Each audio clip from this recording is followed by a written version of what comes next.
every test that we run is special for its unique reasons. Sometimes it's special because we're trying a concept that is totally different.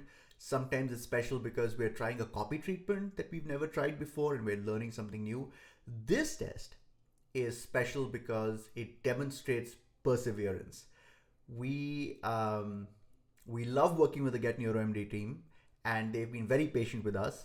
And we started the project with a lot of fanfare, and the first test failed, which is expected, and the second test failed, and then the third test failed. And what we did was every time something failed, we didn't feel dejected. We went back to the drawing board and said, okay, what crucial detail could we have overlooked? What assumption did we make that isn't correct? And this is kind of the investigative nature of A B testing. What's unfortunate, of course, is that this is not typical, but it happened, and I want to make sure that I communicated, is that the first 15 tests that we ran failed. And we got a test winner on the 16th attempt. Now, we don't test sequentially that way, so it's not like it was like string of 15 failures. We run multiple tests, set them up as mutually exclusive experiments so that they don't interact with one another. But then let's say we're launching like three tests in a row. Each test though has a really distinct point of view. So the bottom line is that it was that process that led us to this test winner. And that's the other thing I should mention, is that a lot of times agencies will show lifts of 80%, 90%, 100%. I guess it happens once in a while, but realistically lifts are much smaller than that. And so this is a 10% lift, which we're very happy with, and it came to us after lots and lots of adjustments. But each adjustment had a really strong point of view. We weren't throwing stuff on the wall to see what sticks. All right. Now that I've said all that, let me just give you the basic layout of the concept. So, and there's an explanation for this. I'll mention it as well. Is that what we did was we do heat tracking studies, and what we realized was that as the user goes lower on the page, there was a significant drop off in terms of how many people went lower on the page. And there's context required over here. So the client is bringing cold traffic through paid search. So it's not like high intent. I mean, it's not like the user was searching for a back pain solution. So this is cold traffic that's coming in. So if we have something unique to tell to the buyer, and we know that they have multiple tabs open and they're looking at multiple solutions, we need to make that point earlier on the page.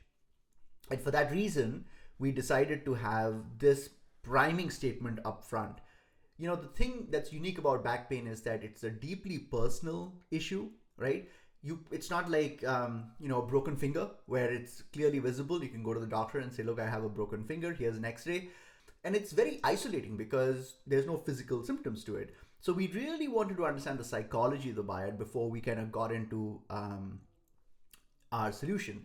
Now, the basic architecture that we use for all tests is very similar. There are two types of people that are coming to the page. And again, all of this is explained in the case study, and I would encourage you to read it because you'll get a different perspective. We have skimmers, we have diggers, and skimmers just want the top line information. They just want to get the basic elevator pitch. And those are the people that were buying. I mean, this is a very successful online store and they're already doing well. But the diggers who are more skeptical, who need more information, we speculated weren't being satisfied. So we wanted to kind of create a mechanism that would appeal to skimmers, but also work with diggers. And then for the diggers, we created multiple paths across the page so that they could raise their hand up and say, yes, I'm a digger, I'm looking for more information. So I'm going to show you actually the mechanism that was being used for the diggers. So essentially over here, right at the top, based on the heat map, we're asking hey, how often do you experience pain? We want to kind of immediately connect with the discomfort that the buyer is, the patient is feeling. They say every month, let's say. And the message changes a little bit depending on what they select. And then over here, we're kind of, we're changing the copy. We're saying you've tried everything. And then we're essentially talking about all of the solutions that they may have tried. And we're trying to connect with the buyer. And then we're saying like thousands who have tried NeuroMD before, you're giving it one more shot, crossing your fingers.